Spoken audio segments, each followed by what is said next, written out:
Chloe San Jose sosyal sa kanyang mamahaling bag, say ng netizen katas na raw ito ng gold ni Carlos Yulo. Bongga ang OOTD ng girlfriend ni two-time Olympic gold medalist Carlos Yulo nang dumalo sa pa-event ng isang skincare brand kamakailan. Suot ni Chloe San Jose ang isang pink sleeveless bodycon mini dress at black platform pumps, ang bitbit niyang bag, Dior Lady D-Joy. Ang brand new Dior Lady D-Joy in medium ay nagkakahalaga ng $5,100 o 286,400 pesos.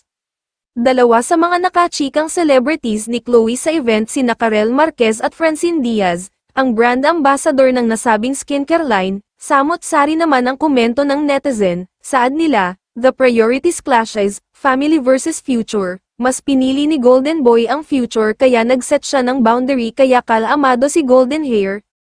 Diyan mauubos ang ipon ni Kaloy, sa babaeng maluho, baka next, iba na ang face niya, magparetoke na rin.